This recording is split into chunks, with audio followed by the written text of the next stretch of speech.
everybody, it's Jay. Today is Thursday, July the 14th, approximately 11:10 Central Standard Time. So I decided to hop on here and give an update and also do 8 questions about me. I've seen everyone else doing it. Why not jump on the bandwagon, right? As far as my update goes, tomorrow is my final meeting with my nutritionist. We're going to go over when to start the liquid diet for pre-op, what items I should be drinking and eating, and anything else that has to do with this pre-op diet. So that's at noon tomorrow. And then next Wednesday I have my final physical, my final pre-op physical, blood work and all that fun stuff. So I can't believe I'm so close to getting this surgery. It's 2.5 weeks away. Actually, 2 weeks and 3 days away.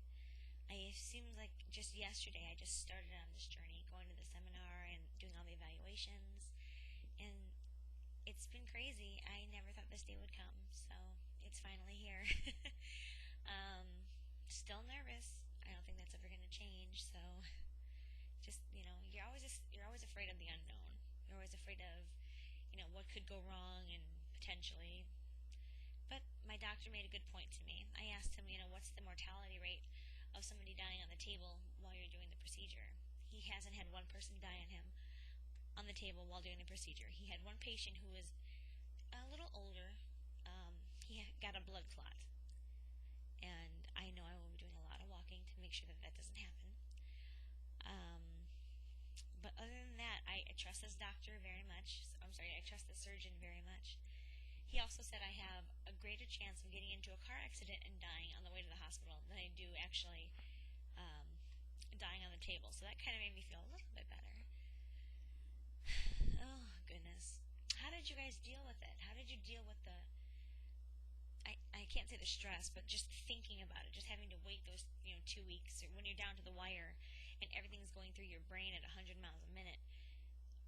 What did you guys do? How did you deal with it? I'd love to know. I'm going to move along, and I'm going to start with these 8 questions. First one is, what is a negative thing your significant other has said to you in regards to your decision to have the procedure? Well, my significant other thinks that I don't need this surgery. He thinks I can do this myself, and obviously I can't, otherwise I would have, right? Also, I'm not going to take advice from a 6'2", 345-pound person who doesn't take care of himself.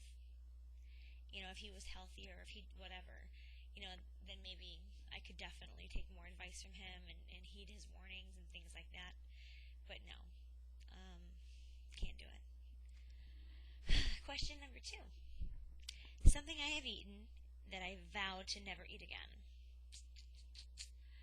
I'm going to have to say it's going to be octopus. Yeah. Oof. Got conned into doing it, and never again. Ugh. I swear to God, I almost threw up when I tasted it. Ugh. Just, ugh. Having nightmares about it right now. And I'm not a big seafood person either, so the texture of lobster just makes me sick. I don't know. Crazy, right? Question number 3. Name a self-inflicted accident. This was when I was 16, and my mom was sleeping on the couch in the living room, and I was outside and the doors were locked. So I'm ringing the doorbell and she's not answering, so I decided to bang on the living room window. Guess I might have banged a little too hard because the glass shattered and cut me all the way, all the way this way, up here and here. So I had to go to the hospital and get stitches. That was fun. Then when I got home, my mom's all kinds of pissed off at me. Oh, you're going to pay for that? You did that on purpose? I'm like, oh my God, no I didn't. So, needless to say, that's one of my self-inflicted accidents. Question number 4. Have you ever been in a fight? Yeah, a couple of them, unfortunately. None because of me, but I remember my junior year of high school, there was a freshman there who just thought her shit didn't stink, and she walked around with her nose in the air, typical stupid high school stuff, right? Well, she comes up to me and she calls me out my name, and she's like, you're a bitch, you're this, you're that, and she shoved me. I said, look, you're a freshman, I'm a junior, I'm not going to hit you. No, go to class, leave me alone. She pushed me again. I said, look, you have one more time to put hell out. I said, I would strongly suggest you walk the other way. So I turned my back on her and she pushed me again. Needless to say, I swung. I was the one that made contact.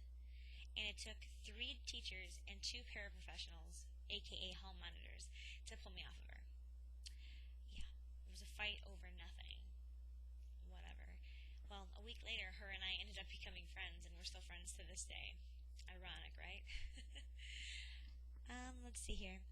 Something that gives you a genuine peace of mind. I would definitely have to say that's my family and my friends.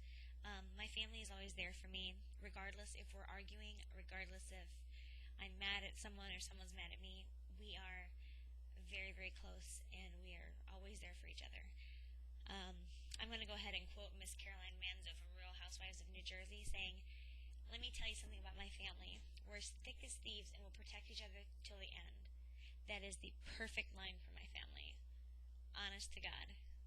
So, yeah, they're always there for me, and they never judge me. You know, they're always there to lift me up when I'm having a bad day, and couldn't ask for a better family. My parents, my kids, just amazing. Let's see here. Question number 6. What lie have you told in the past to get out of trouble with your parents? Oh my goodness. I told so many stories it wasn't even funny. I was terrible when I was a teenager. My mom should have shot me. um, oh my god. Where do I even begin? Because there's so many. Alright. I got one for you. I was like 16. My cousin was 14. And we met some guys in town. We're at our summer home in Lake Geneva. And we brought them back to our house.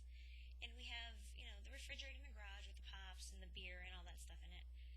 Somehow, we managed to give these guys 2 cases of beer.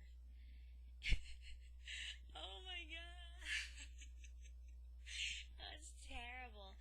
We ended up walking to the bar that was right around the corner from the house, trying to buy 2 cases of beer at 16 and 14. They looked at us like we were nuts. So, we told my dad the next day when he's like, "What the hell happened to my beer?" I said, "Our friends that were over, I thought they were getting soda and they took all the beer." Lo and behold, knowing we gave them the beer. Yeah, so I kind of skated out of that one a little bit. Let's see. Number 7. What is the worst way someone could break up with you? Okay, if you're gonna break up with somebody, do it in person. Don't do it over the phone. Don't do it via email, via text, via Facebook. None of that crap. At least have the common decency to sit down and tell them that you don't want to be with them. Honestly, much more respectable. So, if you're going to break up with someone, do it the right way. Alright, and number 8 is, what is my favorite thing to cook? Well, I'm Italian. However, I do like Hispanic food. I love Puerto Rican food. Love Mexican food. My favorite Italian thing to cook would be baked ziti. Flame. I love it. Just flame. And then as far as the Spanish side goes, I like to make enchiladas. I like to make lechon. And I like to do tostones. So, all of which I'm going to have to give up for quite a long time, if not forever. So, that's about it. If you guys have any questions, comments, advice, you know what to do. Go ahead and leave me a comment or an inbox or whatever. Until then, guys, take care and God bless.